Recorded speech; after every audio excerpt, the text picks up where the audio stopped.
Tino, yo, Wings, love you, dude. Thanks for everything. You helped me through some really tough financial times, so let me help you out. Love from a Pepsi shareholder. Come on, man. Why you gotta be an asshole?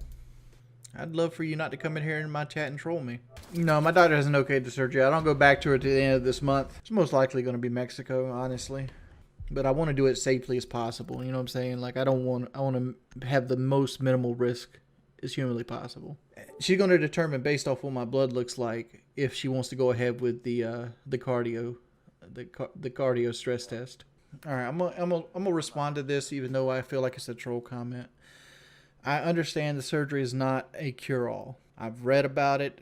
I've talked to doctors. I've had one-on-one interviews, consultations with bariatric surgeon. I've talked to nutritionists. I've talked to people who've had the surgery. I've sat in people's living rooms and talked about how their life was affected after the surgery. I've read all the forums. I've read all the downsides. I've read all the horror stories. I've read everything there is to read about this surgery. And here's what I've conduced. Almost everybody that had the surgery says it's changed their life and they would do it again. Every person that's had the surgery had trouble with their eating habits. Nobody that goes and gets weight loss surgery has very good willpower. And with all that factored in, there's a 90% chance that you're going to drop 85% of your body weight. I am nowhere close to the biggest person they give this surgery to. I'm actually on the low end, right? People that have the surgery are sometimes 600 to 700 pounds. Hi. Some surgeons will not perform with a person on my side, but some will. It all depends on how far you're willing to go and how much money you're willing to spend. So, what's going on? 85% of my body weight isn't 100 pounds. 85% of my extra body weight is 245 pounds. That's what I'd be slated to lose in the first 10 months. That's my microphone? No, we can hear you. No, we can hear you. Okay. Because I was just saying, hey, what's going on? And no one responded. Hey, Kismet. What's your current BMI? 62. To have the surgery from the surgeon here, I have to get it down to 55, which would mean I need to lose 60 pounds. The surgery says that on average, you lose 85% of your extra weight, which you're going to lose about 100 pounds of it in the first 2 months. Because you're going to be on a liquid diet the first 2 months after surgery, because you still have your stomach healing and you can't eat solid food, so you got to go on a 100% liquid diet. I don't mind being overweight, man. If I could be 350 pounds, I wouldn't even consider the surgery. If you want to, clip that section and show it to other people. If I was going to bullshit you about getting the surgery, I would have already paid my house off and just quit streaming. Because I've got more than enough money to pay every debt I have in my life off right now. First off, your name is Fart in Brandy's mouth. I haven't dated Brandy since 2013.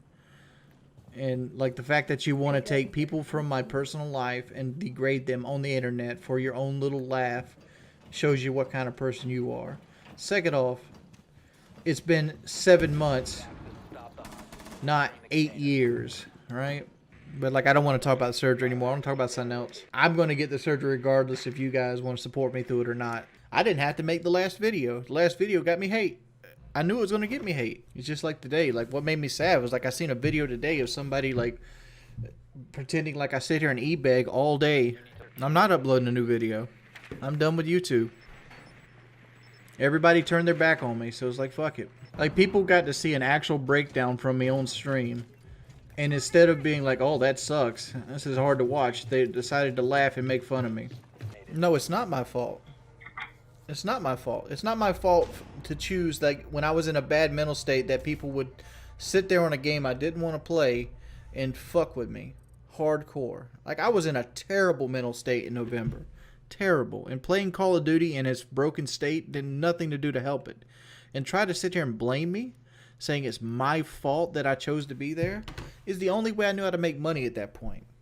You ever heard the saying that if you're broke, you need to do whatever you can do to make ends meet? You're not too good to work a McDonald's job when you ain't got no money. That's exactly what I was doing. I was making money any means possible. And it was an opportunity for me to make more money than I normally made, which during the time was like $1,500 a month, which, you know, it's good money. It's a little bit more minimum wage, but like I had to sit there and make it. And like I was hoping to climb myself out there to better myself. And every time I was trying to claw myself out of my situation I was in, I had people sitting there trying to push me back down, just like I do now. I'm going through one of the most stressful periods of my life. And instead of having support and like that normal people would have to go through this, like a normal person, if they decide to get weight loss surgery, they have their family there, they have people there to support them, they have all these other things going on with it. No, I get the whole internet turned against me. I get so messed up by different things that I had to quit my job, which is YouTube. I've been doing for 11 years because like it was mentally draining on me, and had to go on drugs. I've always been against doing any type of like pharmaceutical drug, but it was the only way I knew that I'd have some sort of peace of mind and I could sleep easily. All right, you don't gotta pity me. You can get the fuck out my room. I'm not asking for pity. I'm asking you to leave. So we're stopping this line of conversation. Anybody wants to continue it, you will be banned. Cookie Monster, it's none of your business what I weigh. If you're gonna sit here and worry about my health the entire time, how about you just leave? Because like my coping mechanism for anxiety was eating. All right, Cookie Monster, thank you for stopping by the stream, man. Maybe you'll grow up. Ban Pepsi's wings, please.